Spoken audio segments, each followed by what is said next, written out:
बच्चा लोग, मैं आपका स्वागत करता हूं फिर से एक बार एक नए इंटरेस्टिंग यूट्यूब वीडियो पर।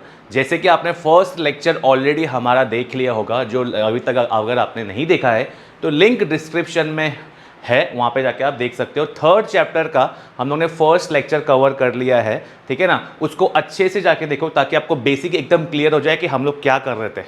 आज का जो लेक्चर है वो है सेकेंड लेक्चर, लेक्चर नंबर 2, ठीक है ना। आज के लेक्चर में हम लोग बहुत ही इंपॉर्टेंट टॉपिक के बारे में डिस्कस करने वाले हैं। जैसे कि आपको दिख रहा है टॉपिक यहाँ पे, चैप्टर का नाम जो है अपना, देखो चैप्टर का नाम आपको दिख रहा है, राइट। ये है चैप्टर का नाम है formation of company. Formation of company, कंपनियां कैसे बनती है, राइट। कंपनियां कैसे बनती है उसके बारे में हम लोग ने चर्चा की थी, बहुत ज़्यादा डिस्कस किया था। बाद में हम लोग ने प्रमोशन वगैरह देखा था, क्या होता है वो सब फर्स्ट लेक्चर में ऑलरेडी कवर कर दिया है। आज हम लोग देखेंगे कि अगर आपको कंपनी बनानी है, ध्यान से सुनना, अगर आपको कंपनी बनानी है, मतलब if you want to incorporate your company, company को अगर इनकॉर्पोरेट करना है बच्चा लोग, तो आपको सर्टन स्टेप्स, सर्टन प्रोसीजर से गुजरना पड़ेगा। सर्टन जो स्टेप्स है, सर्टन जो रूल्स है उसको फॉलो करने पड़ेंगे। उसको फॉलो करके ही आप कंपनी का प्रोसीजर जो है या कंपनी को बना सकते हो। समझ में आ रहा है? कुछ टेंशन वाली बात नहीं है, कुछ हार्ड एंड फास्ट रूल नहीं है, सर्टन चीज़ें आपके सामने लिखी हुई है, खाली स्टेप बाय स्टेप हमको उसको याद रखना है, ठीक है। एकदम सिंपल लैंग्वेज में हम समझेंगे उसको, आराम से जाते हैं, ठीक है ना। तो स्टार्टिंग में ही आपको दिख रहा है इनकॉर्पोरेशन। आपको इनकॉर्पोरेशन का मैंने मतलब पहले ही बताया था, राइट। फिर से एक बार बता देता हूं मैं कि इनकॉर्पोरेशन का मतलब है कंपनी का बर्थ, ठीक है ना। कंपनीज बर्थ,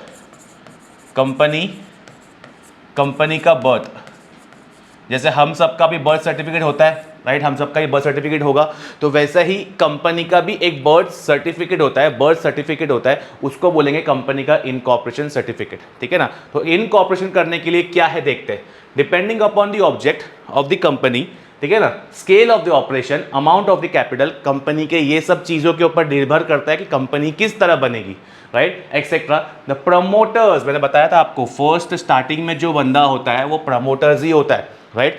जो स्टार्टिंग में शुरुआत करता है कंपनी को, एक बोलते हैं ना, एक स्टेप आगे लेके जाता है, एक स्टेप आगे लेके जाता है इन द सेंस कैसे, उसको शुरुआत करके, जिसको किसी को प्रोसीजर नहीं पता है कंपनी कैसे बनानी है, तो हम किसी प्रमोटर को अपॉइंट करते हैं। बताया था मैंने लास्ट लेक्चर में भी कि प्रमोटर ही is the one person who take initiative to what, to make a company का प्रोसेस।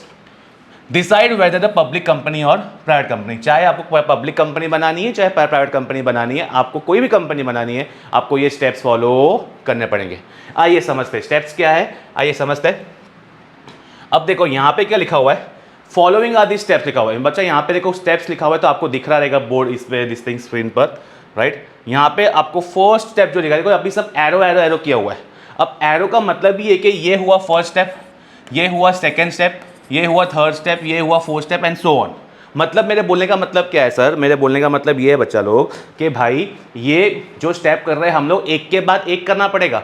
हम लोग कोई भी स्टेप बीच में अपन डाल सकते नहीं है, ठीक है ना, सिंपल सादा है, ठीक है। समझते हैं हम लोग। फर्स्ट लिखा हुआ है ऑब्टेन डिजिटल सिग्नेचर, DSC बोलते हैं इसको। जब वर्ड्स पे ध्यान देना बच्चा, अपने को डिट्टो ये लिखना पड़ेगा, राइट। नेक्स्ट बता रहा है register DSC in the name of director with MCA। बाद में डीन अपने को ऑब्टेन करना पड़ेगा, रिजर्वेशन के नेम के लिए अपने को अप्लाई करना पड़ेगा, फाइनलाइज करना पड़ेगा, MOA AOA करना पड़ेगा, टाइम स्टैम्प करना पड़ेगा MOA और AOA को, ठीक है ना। देन बाद में प्रिपेयर अदर नेसेसरी डॉक्यूमेंट्स हो गया। देन बाद में deciding address for what communication है, ऑब्टेन स्टैट्यूटरी डिक्लेरेशन है। Then filing application document incorporation with ROC, obtain certificate. आप बोलोगे सर इतना सारा है, बट ये बहुत ईजी है, स्टेप बाय स्टेप जाते हैं, आराम से जाते हैं। सबसे पहले सब कुछ भूल जाओ, सबसे पहले दिमाग में रखते हैं हम लोग कि फर्स्ट स्टेप आ रहा है obtain digital signature. Digital signature का मतलब क्या होता है, अब समझो। कंपनी का मैं आपको बताया था पहले भी, कंपनी के खुद के तो हाथ पांव है नहीं, तो कंपनी खुद से साइन करेगी नहीं, समझ में आ रहा है। तो ये कंपनी को साइन करने का एक प्रोसीजर है। बेसिकली कैसा लिखा हुआ है यहाँ पे वो समझो बराबर। A digital signature is needed for person who authorise to sign the document. बच्चा ये इंपॉर्टेंट है, ठीक है ना, to sign the document for e filing. समझ में आ रहा है मतलब क्या, कंपनी के लिए, कंपनी के बदले में कोई साइन करने वाला, कंपनी खुद से साइन करने आने वाली नहीं है। तो कंपनी का ऐसा कुछ अपने को सिग्नेचर बनाना पड़ेगा जिससे कंपनी का जो सिग्नेचर एक जगह पे लग गया तो वो वैलिड बन जाएगा कंपनी के पॉइंट ऑफ व्यू से। Are you getting? समझ में आ रहा है? जैसे देखो अभी सब कुछ चीज़ें ऑनलाइन होती है, आपको पता ही, सब कुछ ई फाइलिंग होता है, अपन पासपोर्ट बनाने जाते हैं, आधार कार्ड हो गया, ये हो गया, वो हो गया, सब कुछ ऑनलाइन होती है, पता ही होगा आपको सब कुछ चीज़ें। तो ये भी ऑनलाइन का प्रोसेस बता रहा है, ठीक है ना, ई फाइलिंग के बारे में बात कर रहा है। अभी इसमें क्या करेगा प्रमोटर, क्या करेगा, प्रपोज द फर्स्ट डायरेक्टर, बताया था मैंने, बाय डिफॉल्ट प्रमोटर ही कंपनी का फर्स्ट डायरेक्टर बनेगा बच्चा लोग। Okay, need to obtain DAC by applying certified authority. समझ में आ रहा है? प्रमोटर ही पहले स्टेप, सिंपल बोलूं, प्रमोटर ही पहला स्टेप, ये प्रमोटर को ही अप्लाई करना पड़ेगा डीएससी के लिए पर्टिकुलर अथॉरिटी के पास में, ठीक है ना। फर्स्ट स्टेप हो गया, चलो डन। सेकेंड स्टेप पे करते, डीएससी एक बार अपने को मिल गया, अपने को डिजिटल सिग्नेचर सर्टिफिकेट मिल गया, उसके बाद हमको कहाँ पे अप्लाई करना है, हमको अप्लाई करना है अपने को ये डीएससी को हमको रजिस्टर करना है of the director with MCA. अभी एमसीए कौन है, अब समझना, मैं बता रहा बराबर। एमसीए सबसे समझो, एमसीए जो है ये पेरेंट्स है, पेरेंट्स। एमसीए के अंडर आता है आरओसी, समझा? मतलब एमसीए सबसे टॉप पे, एमसीए के अंडर आता है आरओसी, मतलब एमसीए ने सब कुछ देख रेख करने के लिए आरओसी को जो है बेसिकली एक जिम्मा दे दिया, एक जिम्मेदारी दे दी कि भाई आप कंपनी फॉर्म करने का जिम्मेदारी आप ले लो, सो एंड सो काम को बांट दिया अलग अलग लोगों के अंदर। तो MCA, ministry of corporate affairs. अब यहाँ पे क्या लिखा है, second step, register DSC in the name of director with MCA. क्या लिखा हुआ है, after obtaining DSC in the name of promoter director, किसी भी प्रमोटर या डायरेक्टर वो भी है, the DSC has to be registered. मतलब तुमको लाइन टू लाइन जाना पड़ेगा, एक बार आराम से समझना। जो डीएससी है उसको हमको क्या करना पड़ेगा, रजिस्टर्ड करना पड़ेगा। कहाँ पे करना पड़ेगा, एमसीए के साथ में, ठीक है ना। MCA maintains the detail of every director including DIN. अभी डिन क्या है वो आगे बताऊंगा, ठीक है ना। डिन हो गया, पर्सनल डिटेल्स हो गया, एसेट्रा। इन शॉर्ट बोलूँ, प्रमोटर के बाद अपने प्रमोटर ने डीएससी ले लिया। सेकेंड स्टेप में क्या बोला, डीएससी को क्या करना पड़ेगा, रजिस्टर करना पड़ेगा। डीएससी को क्या करना पड़ेगा, डीएससी को एमसीए के साथ में रजिस्टर करना पड़ेगा, जिसमें सब डायरेक्टर लोगों की इंफॉर्मेशन होगी। दूसरा स्टेप, ठीक है ना। अब तीसरा स्टेप देखते हैं, आ जाओ। आयोग आपको समझ में आ जाएगा, तो यहाँ पे लिखा है ऑलरेडी, यहाँ पे एमसी का मतलब लिखा हुआ है, ठीक है ना। अभी हमको डिन ऑब्टेन करना है। जो डिन ऊपर आया था ना, डिन क्या है, डिन जो है वो directors identification number, full form लिखा हुआ है। ये डायरेक्टर लोगों को लेना बहुत ज़्यादा कंपलसरी है, कंपलसरी है। कोई भी कंपनी में बंदा डायरेक्टर बिना डिन के नहीं बन सकता, डिन होना ही चाहिए उसके। एक तरह से समझो जैसे हमको गाड़ी चलाने के लिए लाइसेंस की जरूरत होती है और लाइसेंस में एक नंबर होता है, वैसे ही एक कॉन्सेप्ट समझो, ठीक है ना। कॉलेज में आपके आईडी कार्ड होगा, आईडी कार्ड में नंबर होगा, समझ में आ रहा है। तो वैसे ही एक नंबर समझो, वैसा नंबर होना चाहिए पर्टिकुलर अगर आपको डायरेक्टर बनना है तो वही लिखा है, जो भी डायरेक्टर बनेगा, फर्स्ट डायरेक्टर रहेगा, उसको क्या देना पड़ेगा, propose who do not have डिन हैव टू अप्लाई डिन in the electronic form. Form का नंबर क्या बचा, ये ऑब्जेक्टिव के लिए, स्पाइस 32, स्पाइस मसाला 32, ऐसा कुछ याद रखो, ठीक है ना। At the time of incorporation a person to be appointed has a director must have DIN. Simple है, ये तो समझ में आ गया। तीसरा स्टेप क्या है, डिन के लिए अगर डिन नहीं है डायरेक्टर के पास में, फर्स्ट डायरेक्टर जो था उसको डिन के लिए अप्लाई करना पड़ेगा। एवरीवन क्लियर है? चलो, अब डिन जो होता है एक एक्स्ट्रा इंफॉर्मेशन के लिए 8 डिजिट का आइडेंटिफिकेशन नंबर होता है, allotted to the person appointed as director of the company. Simple है, ठीक है ना। अभी अपने को डिन के बाद में क्या करना है, डिन के बाद में करना है अपने को apply for reservation of name. अभी तो कंपनी का नाम भी तो होगा, ठीक है ना, कंपनी का कुछ नाम भी तो रखना पड़ेगा। अब जो नाम रखेंगे ना, उसका कुछ फंडा देखना कैसा है। Promoter have to get propose name of the company approved by central registration centre CRC by filing run reserve unique name along with the prescribed fees through MCA। मतलब MCA के पोर्टल में जाके उसको रन का form भरना पड़ेगा, run का form भरना पड़ेगा और वहाँ पे इसको नेम सजेस्ट करने पड़ेंगे। सिंपल, MCA के पोर्टल में जाके, MCA के वेबसाइट पे जाके रन पे उसको फॉर्म भरना पड़ेगा, रिजर्व यूनिक नेम, मतलब जो भी उसको नाम रखना है कंपनी का, ठीक है ना। कंपनी के नाम जो 2-3 नाम उसको सिलेक्ट करके रखे होंगे, तो बोलेगा कि भाई ये 2-3 नाम है मेरा, ठीक है ना बच्चा लोग। तो ये 2-3 नाम है तो इसको हम लोग रिजर्व रख के रखते हैं, इसमें से कोई भी अगर अवेलेबल है तो मेरा तो नाम रख दो। समझ में आ रहा है? For example A, B, C मैंने नाम रखा एग्जाम्पल के लिए, ठीक है ना। तो फॉर एग्जाम्पल A और B अवेलेबल नहीं है, C अवेलेबल है, तो C लिमिटेड कंपनी का नाम हो जाएगा, ठीक है ना।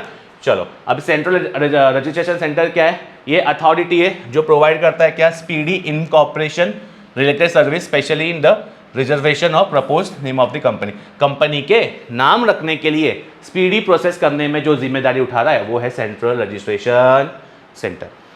नेक्स्ट बता रहा है प्रमोटर्स में सजेस्ट, जो लिखा है ना ऑलरेडी, मैं जो बता चुका हूं ऑलरेडी वही बता दिया, मोर देन वन नेम, ठीक है ना, एक से अधिक, एक ही नेम आपने को नहीं करना, क्योंकि एक अगर अवेलेबल नहीं हुआ तो दूसरा तो अवेलेबल होगा, ठीक है ना। तो बैकअप के लिए होना पड़ेगा, बैकअप के लिए उसको एक से अधिक नेम रखना पड़ेगा। आफ्टर वेरीफाइंग क्या करेगा, वेरीफाइंग डेटाबेस में देखेगा वो कौन, CRC, कौन, ये वाला, ठीक है ना, ये CRC देखेगा, वो देखेगा बाद में कि कौन सा नाम रिपीट नहीं हो रहा है, वो क्या करेगा, and reserve the name for a period of 20 days from the date of application. वो नाम को देख लेगा कि जैसे कि मैंने आपको बताया A B C D 3 नाम दिया था, A B देखेगा फॉर एग्जांपल कि A ऑलरेडी किसी ने ले लिया है, B किसी ने ले लिया है, C किसी ने ले लिया, किसी ने नहीं लिया है, तो C आपको अवेलेबल करके दे देगा, वो 20 दिन के लिए वैलिड रहेगा। नेक्स्ट बता रहा है अपने को क्या करना पड़ेगा बच्चा, फाइनलाइज करना पड़ेगा MOA और AOA, ये तो आपको ऑलरेडी आता होगा, राइट। MOA का मतलब होता है, फुल फॉर्म है आपका memorandum of association and articles of association, ठीक है ना, मऊआ एंड औवा ऐसा बोल सकते हैं हम लोग, ठीक है ना। ये क्या है, ये दो डॉक्यूमेंट है जो कंपलसरी, दो मेन इंपॉर्टेंट, दो डॉक्यूमेंट नहीं है, दो इंपॉर्टेंट डॉक्यूमेंट है, दो इंपॉर्टेंट डॉक्यूमेंट है कंपनी के, जो कंपनी के इनकॉर्पोरेशन के टाइम पे सबमिट करने पड़ेंगे। यहाँ पे वो लिखा हुआ है, डॉक्यूमेंट क्या होता है, एप्लीकेशन के टाइम पे सबमिट करना पड़ेगा, ठीक है ना। This document contain legal and technical information, ठीक है ना, टेक्निकल भी और लीगल इंफॉर्मेशन रखेंगे। अच्छा, इसमें क्या होगा, इसमें क्या होगा, कंपनी के ऑब्जेक्टिव के बारे में, ये हो गया MOA के अंदर, ठीक है ना। MOA में कंपनी के ऑब्जेक्टिव, कंपनी क्या गोल कर रही है, क्या मकसद से, मतलब या क्या पर्पस है कंपनी का, या क्या काम करने वाली है कंपनी, उसके बारे में बात करेंगे। और रेगुलेशन ऑफ ऑपरेशन हो जाएगा आपका AOA। समझ में आ रहा है, मतलब क्या, इन दोनों के बारे में, या मैं आपको शॉर्ट में बताऊं, MOA का मतलब है nature of company, nature of company हो गया, ठीक है ना, या ऑब्जेक्ट हो गया, और AOA का मतलब है rules and regulation, rules and regulation. Everyone clear है, इतना क्लियर है, ठीक है ना। ओके, देन बाद में लिखा in case of propose public company wants to list itself with one और more stock exchange, promoter should send a copy of draft. अगर हमको स्टॉक एक्सचेंज में रजिस्टर करना है तो हमको MOA का और AOA का ड्राफ्ट हमको स्टॉक एक्सचेंज में भेजना पड़ेगा, ये पैराग्राफ पे ये लिखा हुआ है, ठीक है एवरीवन, इतना क्लियर है एवरीवन। चलो आगे बढ़ेंगे, 6 स्टेप आ रहा है। अच्छा, ये जो अपने बना दिया है उसको बोलेंगे बाद में उसको साइन करना पड़ेगा, साइन करना पड़ेगा, signing and stamping and dating, sign stamp date, sign stamp date, ठीक है ना, MOA और AOA को। अभी कौन करेगा इसको, देखो एक भी, अब फटाफट देखते हैं। जो MOA sign by each subscriber, जो MOA जो साइन करेगा, अच्छा सब्सक्राइबर कौन है, अच्छा जब हमने जब सेकंड चैप्टर किया था आपको याद होगा कि मिनिमम जो कंपनी में, पब्लिक कंपनी की अगर मैं बात करूं, पब्लिक कंपनी तो 7 लोग रिक्वायर्ड है, minimum person required to start the company. और प्राइवेट कंपनी की बात करूं तो वहाँ पे 2 लोग हैं, तो ये 7 लोगों की बात हो रही है।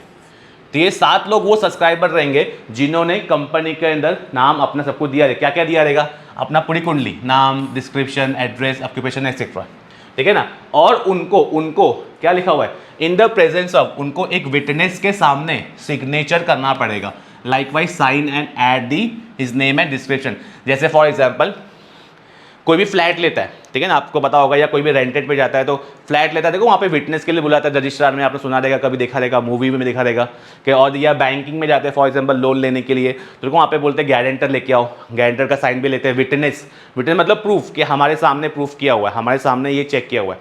वैसे ही इसका भी ऐसा ही कुछ फंडा है, ठीक है ना। और after signing MOA article needs to be stamp at the Indian stamp act के हिसाब से उसको स्टैम्प ड्यूटी भरना पड़ेगा। स्टैम्प ड्यूटी डिपेंड करता है कंपनी के कैपिटल पे, कंपनी के शेयर कैपिटल पे, समझ में आ रहा है, ठीक है ना। और वो vary from state to state है, हर स्टेट का स्टैम्प ड्यूटी बच्चा अलग अलग होता है, अलग अलग होता है, ठीक है ना।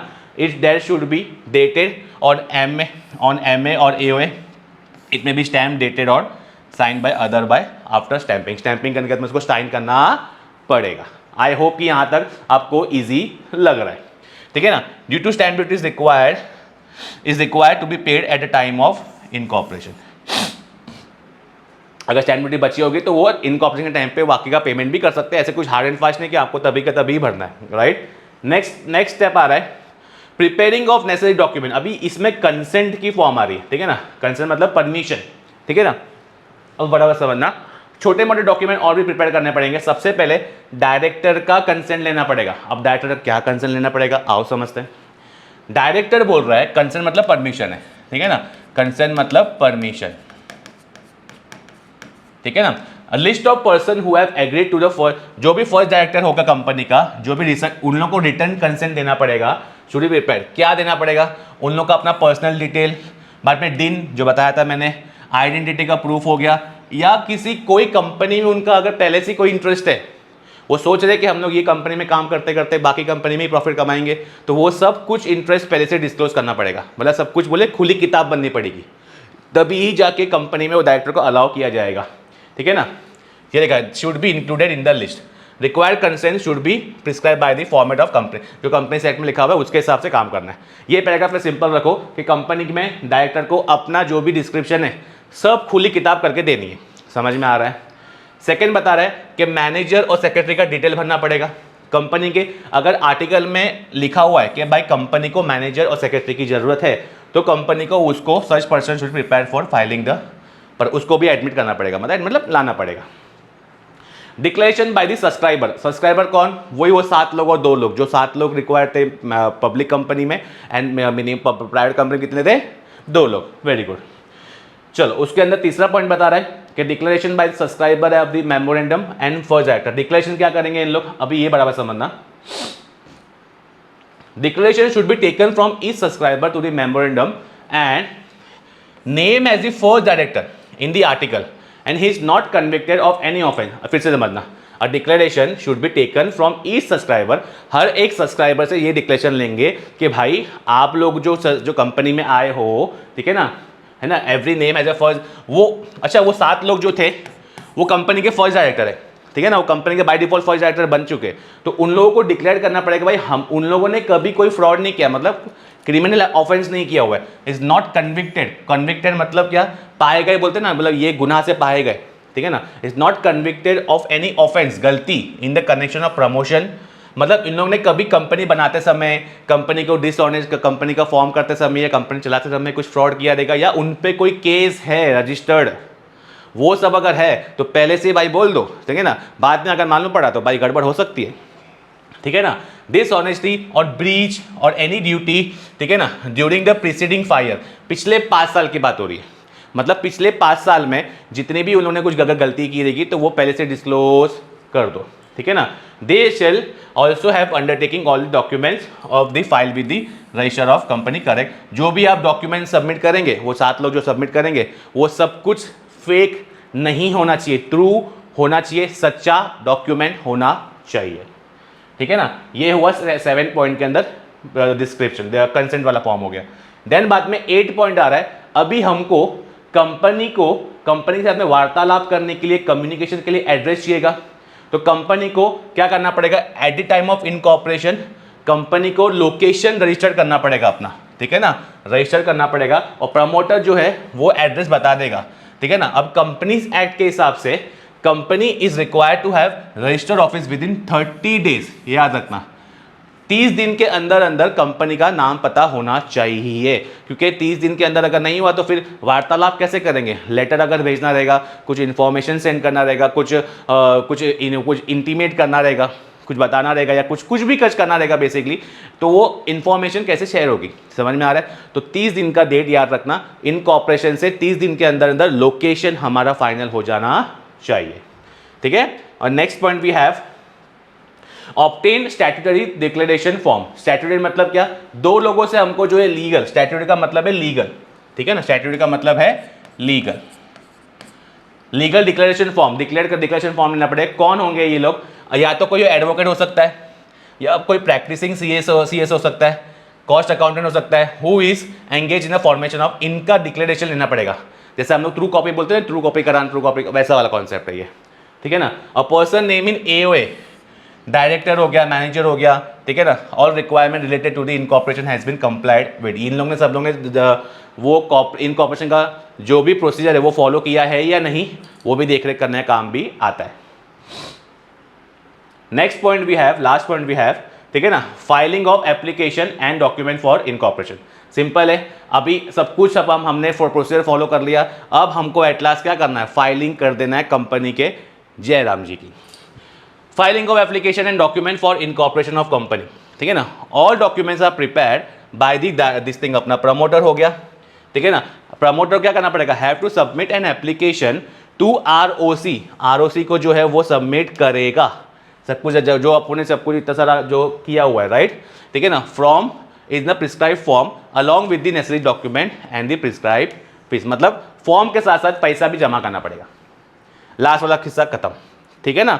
ओके, अभी लास्ट ये तो सर्टन 10 स्टेप थे जो ऑलरेडी आपने देख लिए। अब इसका प्रोफोमा देखो वहां पे, मतलब ये इनकॉर्पोरेशन सर्टिफिकेट जो है अगर इलेक्ट्रॉनिकली करना है, इलेक्ट्रॉनिकली करना है हमको, तो हमको क्या करना पड़ेगा, इलेक्ट्रॉनिकली करना है तो हमको देखो ये 38, ये सब याद रखने की जरूरत नहीं है आपको, सिंपल रखो कि विद इफेक्ट फ्रॉम 2 अक्टूबर 2016, ठीक है ना। अगर आपको इलेक्ट्रॉनिक करना है तो आपको ये प्रोसेस जो है इनकॉर्पोरेशन का यहाँ से हो गया है, आपको फॉर्म नंबर ये INC 32 यानी कि स्पाइस ई फॉर्म की रिक्वायरमेंट होगी, जिसमें आपको क्या क्या भरना पड़ेगा, ये सारी चीज़ भरनी पड़ेगी, दिख रहा है आपको, ये सारी चीज़ भरनी पड़ेगी। इसमें लिखा हुआ है रिजर्वेशन ऑफ नेम लिखा हुआ है of company, incorporation of new company, डिन फॉर डायरेक्टर, पैन और टैन हो गया, फॉर न्यू कंपनी हो गया। पैन क्या होता है, पैन कार्ड पता ही होगा आपको, परमानेंट अकाउंट नंबर जो सबका होता है नॉर्मली पता होगा। टैन है आपके लिए, टैन है tax deduction and collection account number, tax deduction and collection account number, ठीक है ना। अच्छा, along with spice form, e memorandum B और EAOA, मतलब EMOA और EMOA और EAOA भी हमको फाइल करना पड़ेगा। समझ में आ रहा है, किसके साथ में, फीस भी भरनी पड़ेगी साथ साथ में, अलॉन्ग विद कंपनीज का फीस और इलेक्ट्रॉनिक सबमिट करना पड़ेगा, ठीक है। और लास्ट स्टेप आ रहा है इसमें, क्या करना पड़ेगा, obtaining certificate of incorporation. Obtaining certificate of incorporation मतलब क्या, after verifying that all the documents, सब कुछ देख रेख करेगा आरओसी कि भाई ये डॉक्यूमेंट बराबर है, वो डॉक्यूमेंट बराबर है, ये प्रोसेस बराबर है, वो प्रोसेस बराबर है, अल्टीमेटली उसको क्या कर देगा, अल्टीमेटली उसको कर देगा submit. Company will handed register of company certifies under he hand that company is incorporated, ठीक है ना। और रजिस्ट्रार सर्टिफिकेट जो है, इनकॉर्पोरेशन सर्टिफिकेट जो है वो इशू कर देगा इन द प्रिस्क्राइब फॉर्म। अच्छा, सर्टिफिकेट में क्या क्या चीज़ होगी उसके बारे में बात करते हैं हम लोग। सर्टिफिकेट में नेम ऑफ द कंपनी हुआ, देन बाद में date of issue of certificate हुआ, CIN हुआ, पैन टैन, सिग्नेचर ऑफ, ये सब होगा, ठीक है ना। ये 4-5 चीज़ होगी इसके बारे में, तो इसको अच्छे से एक बार देख लेना। चलो, उसके बाद में लिखा हुआ है नेक्स्ट टॉपिक, ठीक है ना। उसके बाद लिखा हुआ है, अच्छा ये पॉइंट लिखा हुआ है इंपॉर्टेंट ऑफ सर्टिफिकेट। अच्छा, बर्थ सर्टिफिकेट तो आगे कंपनी का, उसका इंपॉर्टेंस क्या है, इसका इंपॉर्टेंस, उसकी ज़रूरी क्यों है, वो ज़रूरी इतना आपने इतना सारा मगजमारी किया, इतना इंपॉर्टेंस क्यों है, लेट्स सी। सर्टिफिकेट आते ही क्या करना पड़ेगा, certificate is what, like a birth certificate, जो ऑलरेडी बता चुका हूं मैं। Company comes into existence that date mention in the certificate, मतलब वो सर्टिफिकेट का टप्पा लगते ही, बर्थ सर्टिफिकेट आते ही कंपनी को ये मालूम पड़ जाएगा भाई कंपनी जो है रजिस्टर्ड हो चुकी है, अभी कंपनी कानूनी कंपनी यानी कि लीगल कंपनी बन चुकी है बच्चा लोग, ठीक है ना। अब कंपनी जो है वो अलग पर्सन बन चुकी है, लीगल पर्सन बन चुकी है, डिस्टिंग मतलब डिफरेंट फ्रॉम हिज मेंबर, मतलब मेंबर अलग, कंपनी के ओनर अलग, कंपनी अलग और कंपनी के मेंबर्स अलग। बताया था मैंने आपको एग्जांपल, जैसे अभी ये टाटा कंपनी है, ठीक है ना, या रिलायंस कंपनी है, तो रिलायंस कंपनी अलग, रिलायंस कंपनी का नाम अलग और मुकेश अंबानी अंकल अलग। समझ में आ रहा है, ठीक है। Company becomes a body corporate बन जाएगा, कंपनी बन जाएगा बाय परपेचुअल सक्सेशन। परपेचुअल मतलब नेवर एंडिंग, कंपनी में एम्प्लॉयज आए, कंपनी में एम्प्लॉयज जाए, कंपनी के ओनर चले जाए, खत्म हो जाए, दुनिया खत्म हो जाए, तो कंपनी बंद होने वाली नहीं है। कंपनी को लॉ ने बनाया है और कंपनी को लॉ ही बिगाड़ सकता है, उसको बोलते हैं परपेचुअल सक्सेशन, मतलब नेवर एंडिंग। ये सब लिख लेना बच्चा, ठीक है ना। चलो everyone, and last point we have, company किसी के ऊपर सू मतलब केस फाइल कर सकती है, और कोई कंपनी के ऊपर भी केस फाइल कर सकता है, ठीक है। Can be sue and can be sued upon, case file कर सकती है और कोई कंपनी के ऊपर केस फाइल कर सकता है, मतलब अपने नाम पे कंपनी केस फाइल कर सकती है, ठीक है ना। और देखो अभी ये सर्टिफिकेट ऑफ इनकॉर्पोरेशन दिखता कैसा है, आपको आपके सामने दिख रहा रहेगा ये, ठीक है ना, ये देखो आपको सामने दिख रहा रहेगा, ये पूरा डिस्टिंग ये है, ठीक है। चलो एक टॉपिक, छोटा सा टॉपिक बचा हुआ है जो है ये allotment of corporate identity number है, ठीक है ना। इसमें देख लेते क्या है, ये CIN नंबर जो बताया था मैंने आपको 21 डिजिट का होता है, जो कि ROC अलॉट करती है, जो कि ROC अलॉट करती है, ठीक है। इसको थोड़ा सा, हाँ अभी लिखा हुआ है ROC अलॉट करती है, किसको कर देगी, ROC allot CI number to company which is unique identification number. ये 21 डिजिट का अल्फा न्यूमेरिक, अल्फा न्यूमेरिक मतलब बच्चा इसमें अल्फाबेट भी होता है और कोड भी होता है, अल्फाबेट भी होता है और नंबर्स भी होते हैं, ठीक है ना। And it is quoted in the every form of corresponding company का यूज, कंपनी के जितने भी मैटर रहेंगे या जितने भी कामकाज रहेंगे सब में CIN नंबर यूज होता है। अच्छा अभी एक एग्जाम्पल दे दिया है कि एयर इंडिया का CI नंबर क्या है, देखो ये लिखा हुआ है, ठीक है, लाइव है ये, ठीक है ना। इसके अंदर यहाँ पे लिखा हुआ है कि कोई भी कंपनी का जो है CIN नंबर रहना कंपलसरी है, ठीक है एवरीवन, ठीक है ना। देखो यहाँ पे एडिशनल इन्फॉर्मेशन दिया हुआ है, तो आप इसको भी एक बार देख सकते हो, जो अल्फा न्यूमेरिक इसका बाइफोकेशन कैसे किया हुआ है, हालांकि ये पूछेंगे नहीं किधर, बट खाली आपको एक जनरल नॉलेज के लिए दिया हुआ है, बेसिकली आप इसमें कर सकते हो।